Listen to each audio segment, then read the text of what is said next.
What's something that told you your classmate grew up wealthy? One classmate, Emily, stood out because her life seemed different from mine. It wasn't about big things like fancy clothes or expensive gadgets. It was about the small details that showed she grew up with a lot of money. Emily's clothes always looked new and nice. It wasn't just that they were stylish, they seemed like they were from really expensive stores. My clothes, on the other hand, often came from second-hand shops. Hers looked like they were from a high-end boutique, while mine were more like something you find at a bargain sale. When Emily talked about her family trips, it was like she was describing scenes from a movie. She'd been to beautiful places like Bali and the Swiss Alps. My vacations were simpler, more like going to nearby spots and not needing to work part-time over the summer. Her stories were like big-budget films, while mine felt more like a small, independent production. In school activities, Emily was part of clubs and sports that seemed exclusive. It was like she was picking from a menu of options that most of us didn't even know existed. I, on the other hand, was trying out whatever I could find, and it often felt like stumbling through a script without many resources. The biggest difference was in our struggles. While I worried about working part-time jobs and saving money for college applications, Emily didn't seem to have these concerns. Her biggest worry was about choosing the perfect Ivy League college, something I couldn't even imagine. Despite the differences in our lives, Emily turned out to be an unexpectedly good friend. It wasn't just about money, it was about how she treated others, including me. When we hung out with friends, she often covered most, if not all, of the costs. It wasn't like she was showing off or trying to prove something. It was just her way of making sure everyone could enjoy things together.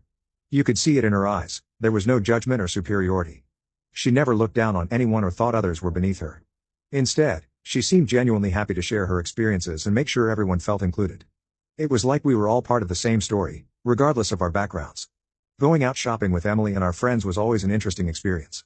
She had a thing for designer brands, and I'll admit, it was a bit intimidating at first. While the price tags on those items would normally make me and our not-so-wealthy friends feel a bit uneasy, Emily didn't even bat an eye. Literally, she would pick out stuff that would easily cost over $5,000 and say, "This looks so pretty, I just have to take this home." We were still in high school, mind you. It was as if the numbers on those tags didn't register in her world. As we navigated through the final chapters of high school, graduation day became the turning point that sent us down different paths. Most of my friends and I chose the nearby community college as our next stop. It was a practical decision, one that aligned with our financial realities. Emily, however, soared into a different stratosphere. I vaguely recall the day she got accepted into an Ivy League institution, Harvard or Princeton, the details blurred by the whirlwind of emotions. It was a moment of pride and awe, tinged with a touch of envy. While we set foot on the familiar grounds of community college, Emily ventured into a world of academic prestige. The paths we took naturally led to a gradual drift. Community college life was a mix of working part-time jobs, squeezing in study sessions between shifts, and navigating the maze of lower-tier education. Emily, on the other hand, delved into the intellectual tapestry of an elite institution, where the challenges were different, the ambitions higher, and the connections more profound. In the beginning, we tried to keep in touch. Social media was our lifeline, providing glimpses into each other's evolving worlds. Emily's posts reflected a life that seemed almost cinematic, lecture halls with towering columns, vibrant campus life, and encounters with minds that shape the world. Meanwhile, our updates spoke of more humble narratives, late-night cram sessions, shared meals at the local diner, and the camaraderie of a close-knit community college.